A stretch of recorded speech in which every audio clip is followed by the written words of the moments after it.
यदि तपाईहरु पनि नेपाल आर्मी सैनिक, नेपाल पुलिस जवान, एपीएफ जवानको तयारी गर्दै हुनुहुन्छ भने तपाईहरुको लागि नेपाली विषय नेपालीबाट चाहिँ नेपाली व्याकरणबाट एकदमै इम्पोर्टेन्ट क्वेशनहरु रहेका छन्। यही मध्येबाट चाहिँ तपाईहरुलाई क्वेशनहरु सोध्ने गर्छ। यो तपाईहरुले नेपालीको व्याकरण जान्न चाहनुहुन्छ भने भिडियो लास्टमा हेर्नु होला। आजको 1 नम्बरको क्वेशन रहेको छ, त्यो किताब मलाई मन पर्दैन, यो वाक्यमा चाहिँ त्यो कुन शब्दवर्गमा पर्छ भनेर सोधेको छ। नाम, सर्वनाम, विशेषण, क्रियायोगी भनेको छ। त्यो भनेको चाहिँ विशेषण, यसको चाहिँ राइट आन्सर विशेषण हुन्छ। मेरो भाइ निकै चाँगारिलो छ, यो वाक्यको चाहिँ मेरो कुन शब्दवर्गको शब्द हो भनेको छ। मेरो भनेको चाहिँ यो पनि विशेषणै रहेको छ। तलका शब्दहरुमा विशेषण कुन होइन भनेको छ। विशेषण रातो, असल, एक, कलम भनेको छ।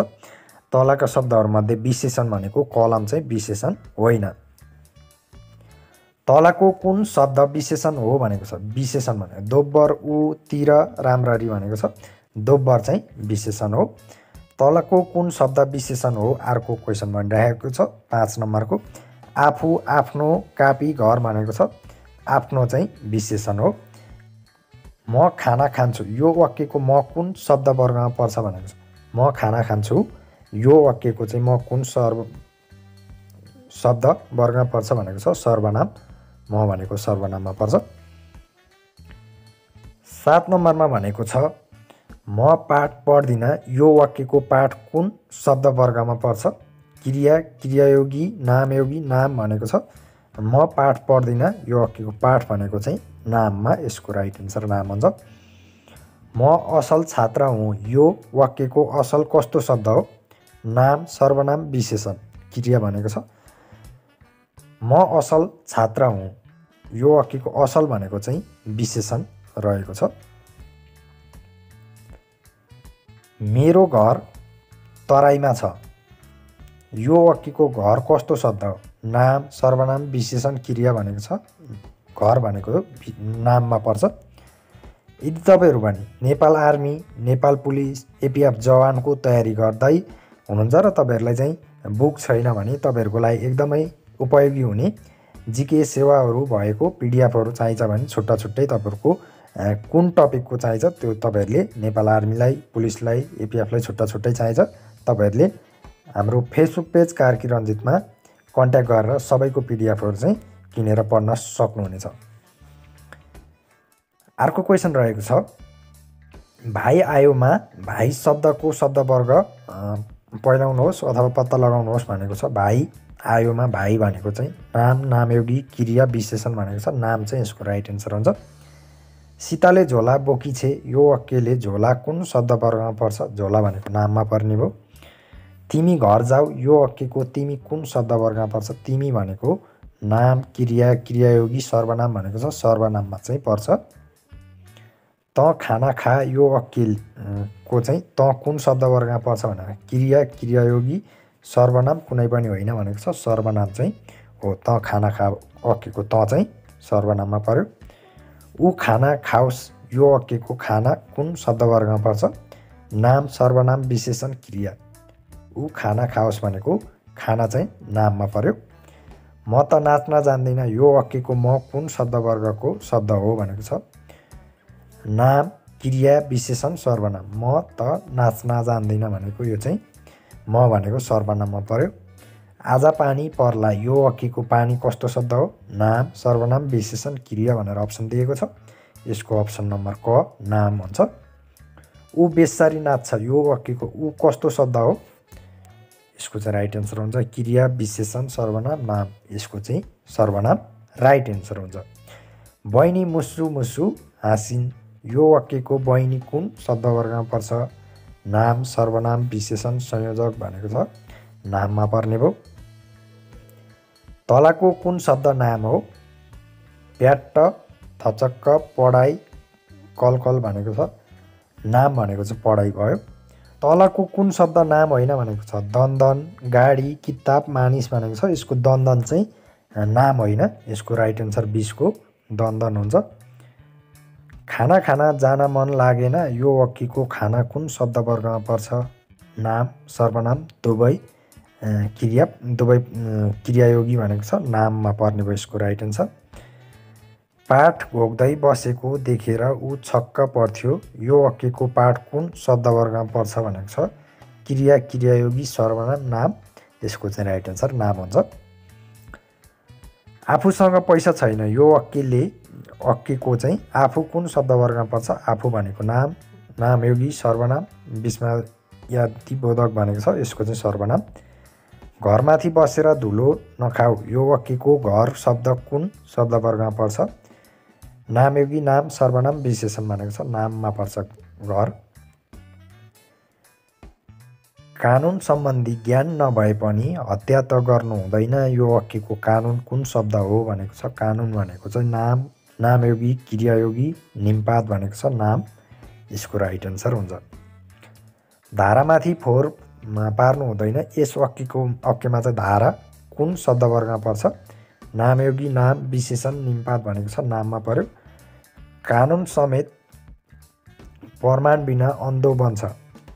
यो वाक्यको प्रमाण कुन शब्दवर्गमा पर्छ।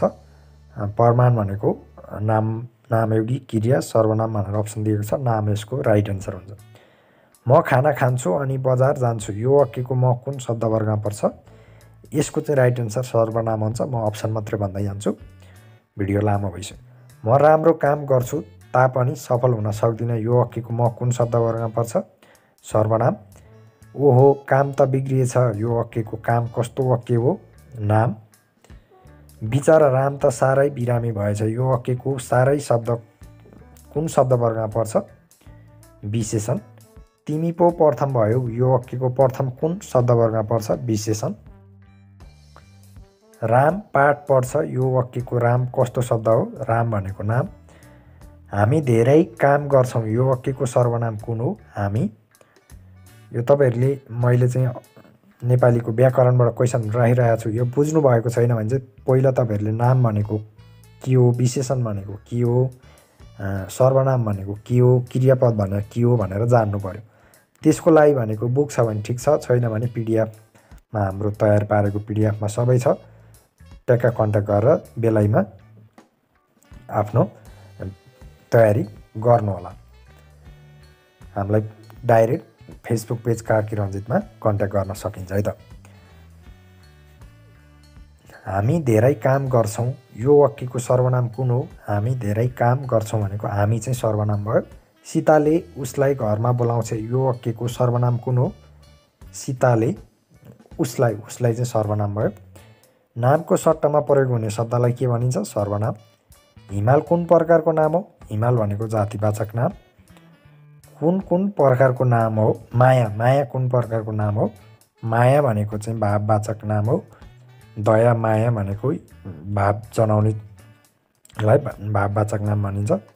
पानी कुन प्रकारको नाम हो। पानी भनेको द्रव्यवाचक नाम हो। यो पानी जातिवाचक, भाववाचक, व्यक्तिवाचक भनेको छ। यो पनि द्रव्यवाचक भनेको चाहिँ गन्न नसकिने तर जोखेर वेट गरेर त्यसरी गर्न सकिने चिजहरूलाई चाहिँ द्रव्यवाचक नाम भनिन्छ। यसमा पानी पर्यो, बालुवा, माटो, ढुङ्गा, यसरी नुन, चिनी द्रव्यवाचकमा धेरै परे। नाम कति प्रकारका हुन्छन्। 5 प्रकारका। दिएका मध्ये सर्वनाम कुन हो। उनी सर्वनाम हो। राम पानी मात्र पिएर आएछ। ऊ भोकै छ। यो वाक्यको ऊ कस्तो शब्द हो। सर्वनाम। उसले शब्द कुन वर्गमा पर्छ। उसले भन्ने चाहिँ सर्वनाममा पर्छ। मेरो घर, यो मेरो घर हो। यो वाक्यको यो चाहिँ कुन वर्गमा पर्छ। सर्वनाममा। दिएका मध्ये सर्वनाम कुन हो। किताब, अमिलो, तातो, आफू भनेको छ। आफू सर्वनाम भयो। दिएका मध्ये सर्वनाम कुन होइन। तपाईँ, भाइ, अरू, आफू, भाइ होइन। सर्वनाम कुन हो। कलम, हजुर, खराब, बस्छ, हजुर। विशेषण कुन हो। रिस, रसिलो, हावा, टेबल। रसिलो चाहिँ यसको राइट एन्सर हुन्छ। पुरुषवाचक सर्वनाम कुन हो। तिमी, जे, के, आफै भनेको छ। तिमी भनेको पुरुषवाचक भयो। दिएका मध्ये दर्शकवाचक सर्वनाम कुन हो। दर्शकवाचक भनेको ती। दिएका मध्ये नाम कुन होइन। नाम भनेको चाहिँ गाडी, हामी, पढाइ, दया भनेको छ। मध्ये नाम कुन होइन। नाम भनेको हामी होइन। राम र श्याम असल छन् यो वाक्यको विशेषण कुन हो? असल। चिसो कस्तो विशेषण हो? गुणबोधक, परिमाणबोधक, सङ्ख्याबोधक, सार्वनामिक भनेको छ। चिसो भनेको चिसो तातो, गुलियो पिरो भनेको गुणबोधक भए।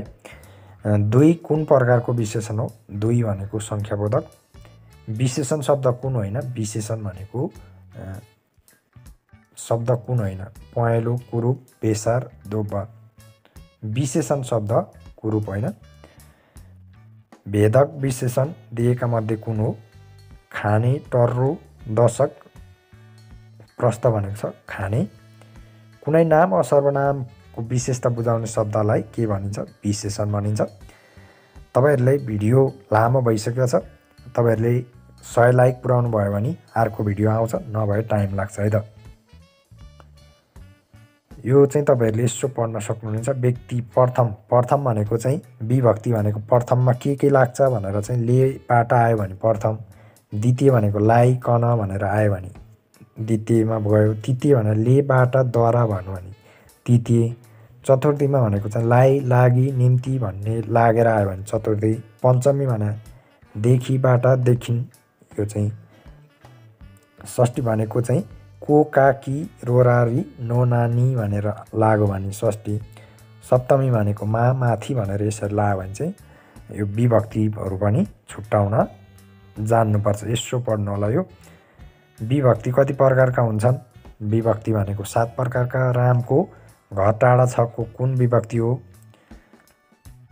अहिले हामीले पढेको त्यो चाहिँ तपाईँहरूले पढ्नु पर्यो। त्यसपछि हामीलाई रामको घर टाढा छ को चाहिँ कुन विभक्ति हो भनेको छ?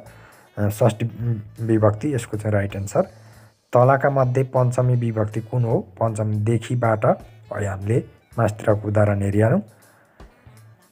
तृतीय विभक्ति लागेको वाक्य कुन हो भनेको छ? यहाँ दिएका मध्ये हरि हातले खाना खान्छ, यसको राइट एन्सर हुन्छ। चतुर्थ विभक्ति लागेको वाक्य कुन हो? सीताले आमालाई माया गरी, यसको राइट एन्सर हुन्छ। सप्तमी भएको वाक्य कुन हो? सामान झोलामा छ। त्रिवीले हिजोदेखि क्याम्पस खोल्यो। रेखाङ्कित शब्दको विभक्ति के हुन्छ भनेको छ? देखिको छ। देखि भनेको चाहिँ पञ्चमीमा लाग्ने हो। त्यसपछि भनेको छानामाथि हेलिकप्टर उड्दैछ। रेखाङ्कित कुन विभक्ति हो? सप्तमी। हातबाट चुरा खस्यो। रेखाङ्कित शब्द कुन विभक्ति हो? हातबाट भनेर चाहिँ रेखाङ्कित गरेको छ। हातबाट भनेको बाट लाग्यो भने के हुन्छ त? पञ्चमी। हिराले मलाई फोन गरी, यस वाक्यको रेखाङ्कित शब्दले कुन विभक्ति बुझाउँछ भनेको छ? प्रथम। हिरा ले लास्टमा ले जोडियो भने चाहिँ के हुन्छ त? प्रथम। आजको लागि चाहिँ भिडियो यति नै रहेको छ। केही मिस्टेक भएको रहेछ भने कमेन्ट गर्नुहोला। तपाईँहरूको भिडियो लास्टसम्म हेर्ने साथीहरूले एउटा क्वेसन राखेको छ, यसको राइट एन्सर कमेन्ट गर्नुहोला है त। नेपालको एकमात्र शिकार आरक्षण कुन रहेको छ? त्यसको राइट एन्सर कमेन्ट गर्न सक्नुहुनेछ। आजको लागि चाहिँ यति नै। हस्त, धन्यवाद। जय नेपाल।